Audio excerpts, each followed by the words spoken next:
Hola, muy buenos a todos, ¿cómo estamos? Mi nombre es Fernando José Chinchilla Huelvas, soy estudiante del doctorado en educación y estoy cursando la asignatura de psicología educativa. Hoy quiero compartir con ustedes un capítulo que me ha llenado mucho sobre las teorías y las corrientes pedagógicas que necesariamente intervienen en nuestros procesos educativos, ya que estamos vinculados directamente a ello como transmisores de saberes. Las teorías y teóricos de la psicología educativa y del desarrollo son fundamentos conceptuales y aplicaciones en contextos educativos. Esta constituye un campo interdisciplinar que integra aportes de la psicología del desarrollo, la psicología del aprendizaje, la sociología y la pedagogía para comprender y transformar todos los procesos educativos. Desde mi perspectiva doctoral, el estudio de las teorías psicológicas no debe asumirse como un ejercicio meramente descriptivo, sino como una base epistemológica y praxeológica que nos debe llevar orientando hacia la toma de decisiones pedagógicas, curriculares y políticas. Las teorías del desarrollo humano y de la personalidad aportan marcos interpretativos esenciales para comprender cómo aprenden los sujetos y nosotros con quién estamos trabajando con sujetos, cómo se configuran sus identidades y cómo los contextos socioculturales influyen en su trayectoria educativa. En este sentido, hoy les voy a hablar de una forma analítica y crítica de los aportes de varios teóricos, pero en particular me voy a centrar en uno y resaltaré su pertinencia y aplicación en los contextos educativos contemporáneos. ¿Con cuál vamos a hablar? Vamos a hablar de Vygotsky, ese gran pensador que dejó muchos aportes al ámbito de la psicología y sobre todo cómo transformó la forma de ver la educación. Voy a hablar de la teoría sociocultural de Lev Vygotsky, cuáles son sus fundamentos, cuáles son sus aportes y la relevancia crítica para nuestra educación contemporánea. Entonces iniciemos en este viaje. En el campo educativo contemporáneo, caracterizado por la diversidad cultural, la desigualdad social y la necesidad de formar sujetos críticos y participativos, estas teorías de Vygotsky presentan una perspectiva más epistemológica robusta y éticamente comprometida. A diferencia del conductismo y de ciertas versiones individualistas del cognitivismo, esta teoría sitúa el aprendizaje en una matriz histórica, social, cultural y lingüística, lo cual resulta particularmente relevante para nuestros contextos educativos latinoamericanos. La teoría sociocultural se fundamenta en una teoría epistemológica, dialéctica y marxística que concibe al ser humano como un sujeto histórico, socialmente constituido y con un desarrollo psicológico que no pueden explicarse al margen de las condiciones sociales y culturales. Vygotsky sostiene, toda función en el desarrollo del ser del niño aparece dos veces. Primero, a nivel social y segundo, a nivel individual. Este planteamiento implica que la educación no actúa después, sino que es una condición y motor del mismo.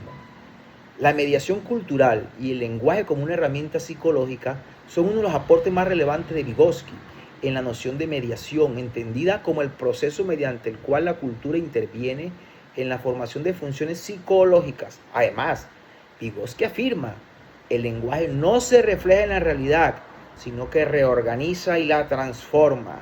Esto tendrá implicaciones educativas. Claro, tendremos un aprendizaje que se potencia mediante el diálogo pedagógico. La interacción verbal es un papel central en el aula y el currículo debe conocer los códigos culturales de los estudiantes. Entonces, desde una conclusión crítica de este pensamiento de Vygotsky, y podemos decir desde una perspectiva doctoral que la teoría sociocultural de Vygotsky no solo constituye un marco psicológico, sino una epistemología educativa crítica. Y su mayor aporte radica en haber demostrado que educar no es un acto profundamente social, político y ético, en el que se juegan procesos de inclusión, poder y emancipación. Asumir esta teoría en educación va a implicar reconocer que enseñar no es transmitir saberes, sino crear condiciones sociales para el desarrollo humano. Responsabilidad que convierte al docente en un agente cultural, ético y transformador. Ahora bien, mirando esto hacia un enfoque integrador del aprendizaje, la fundamentación constructivista cognitiva y contextual de la educación contemporánea es de los que le voy a hablar. En el campo de la educación contemporánea, el análisis de las corrientes psicológicas ha transitado desde perspectivas reduccionistas hasta enfoques mucho más complejos. Este tránsito no es meramente teórico, sino que profundamente epistemológico, pues implica redefinir la naturaleza del conocimiento, del sujeto que aprende y de los procesos educativos. Ahora, frente a este escenario, es necesario sostener la superioridad de una corriente psicológica resulta meramente insuficiente. No obstante, hoy vamos a defender el enfoque integrador con base al constructivista, articulado con la psicología cognitiva, el procesamiento de la información y las teorías conceptuales. El conductivismo clásico, presentado por Skinner en su momento, se inscribe en una epistemología positivista, donde el conocimiento se reduce a lo observable y medible. Ahora, el constructivismo como un eje estructurante del aprendizaje constituye el núcleo del enfoque integrador, al redefinir el aprendizaje como un proceso activo. Y esta integración del constructivismo por sí solo podría caer en un relativismo, sino que si no se logra articular con otros procesos.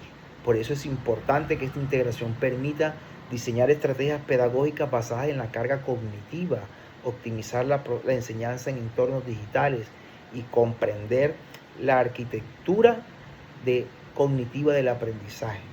El aprendizaje como fenómeno sociocultural y amplía el análisis al situar el aprendizaje en prácticas sociales complejas. Conceptos claves como zona de desarrollo, aprendizaje situado y comunidad de práctica. Aunque el enfoque integrador representa un avance significativo, no está exento de extensiones. Tiene riesgos, relativismo cognitivo, una sobrecarga pedagógica, puede tener una crítica desde el realismo crítico, pero tendrá muchas implicaciones en la práctica de la educación. Mejoraremos diseños curriculares, tendremos mejores estrategias pedagógicas, mejoraremos procesos de evaluación. El rol docente cambiará y en este contexto emergente con la inteligencia artificial y la educación digital, este enfoque resulta especialmente importante. Desde mi perspectiva doctoral sostengo que el enfoque constructivista cognitivo contextual no debe entenderse como una simple integración de teorías, sino como un nuevo paradigma epistemológico que redefine la educación como un proceso complejo, emergente y situado. No obstante, su implementación requiere un rigor teórico, una formación docente avanzada y una transformación estructural del sistema educativo. En conclusión, el aprendizaje humano es un fenómeno irreductible a una sola dimensión y el enfoque integrador permite comprender toda esa complejidad articulando lo cognitivo, lo constructivo y lo sociocultural. Más que una teoría, constituye una plataforma epistemológica para la educación del siglo XXI, capaz de responder a los desafíos de una sociedad caracterizada por la incertidumbre, complejidad y transformación. Muchas gracias por acompañarme y compartir conmigo este momento.